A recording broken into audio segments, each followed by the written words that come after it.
Hey everybody, welcome to my Learning and Working with Crystal series. We are moving right along and I am having a really good time doing this, sharing my journeys with you guys, and I'm learning new stuff and I hope you guys are learning new stuff too. It's a lot of fun. So we are finishing up our grounding and protection stones and working our way into passion and creativity stones. And today I'm going to talk to you guys about Red Jasper. Are you going to focus for me? There we go.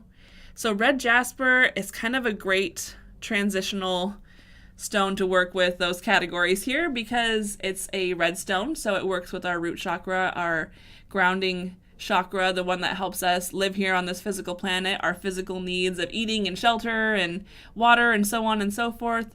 But my journey was quite interesting, and it is a stone of passion, and not necessarily romantic passion, but a passion of drive and fuel to move forward. So let me share my journey with you guys. My journey was really interesting in the fact that when I got in, I'm in a desert right away, and I want to say it felt like Australia, but I didn't necessarily work too hard into to finding that out, because there was a gentleman there and he was holding a red jasper and he was dancing around this fire, and the fire itself, every time it would kind of pop, it would turn into a red jasper.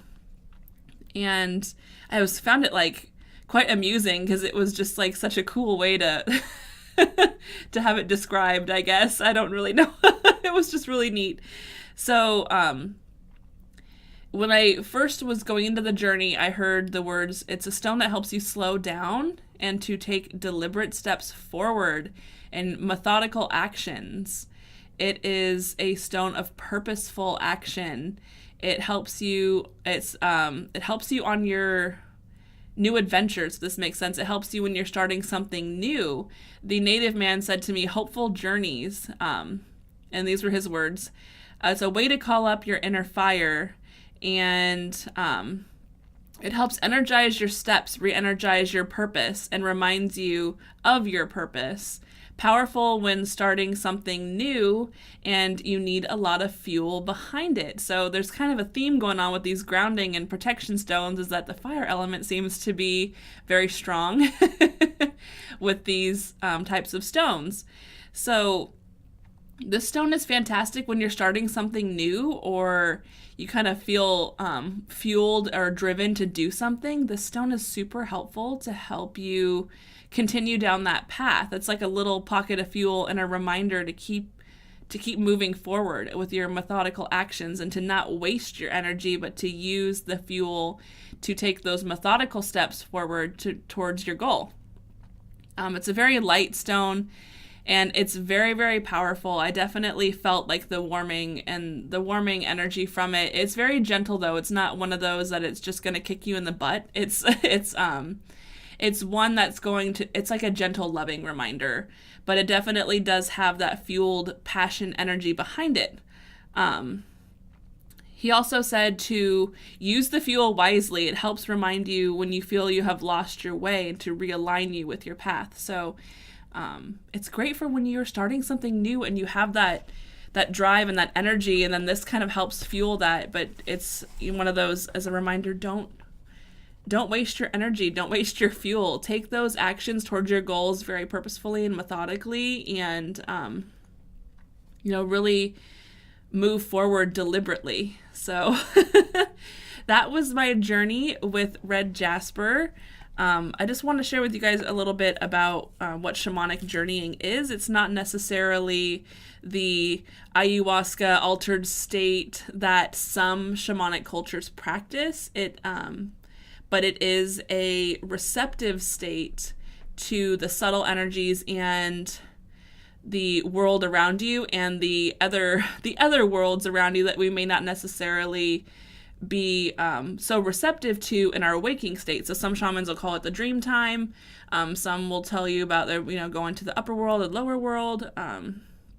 In a way, it's similar to meditation, to where you get yourself into a receptive state, but it's from my experience, it's much more active than a meditation, because my meditations are usually much more for calming and centering, whereas shamanic journeying is fueled with a purpose, fueled with purpose. And it is to learn more about the world around me or the energetic beings that are, around us. And it's to learn more about the subtle things that aren't necessarily, seen with the naked eye, so to say. And it's quite an amazing thing. All shamanisms. I want to say most shamans, unless you are brought up in a tribe specifically, have a broken lineage. So a lot of us have teachings from many different tribes and from multiple teachers. So I've been in the study for about 3 years now, and I love it. And it's been an amazing journey so far, and I'm still learning and still working and still feel like I'm, this big. Oh, excuse me. But it is a beautiful, beautiful way to experience life and the world around you, and so on and so forth. So that's just a little bit about shamanic journeying. Not every community uses the ayahuasca, or I've seen a lot of that going around on the internet, that there's like, take this journey when you use these altering substances and use plant medicine for this, and it's not necessarily true. It does help you get to that receptive state, but so can things like repetitive drumming and rattling and bells and things like that, or didgeridoos. Not every culture or group uses plant substances to get there, but it's quite an amazing thing if you're interested in shamanism. Sandra Ingerman's a great teacher.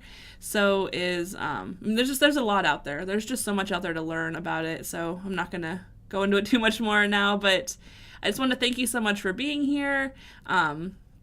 We're getting super duper close to our 100 subscriber giveaway. So thank you guys so much for hanging out with me and subscribing, and make sure you leave that comment on the video about what your favorite rune is. I'll leave the link right here.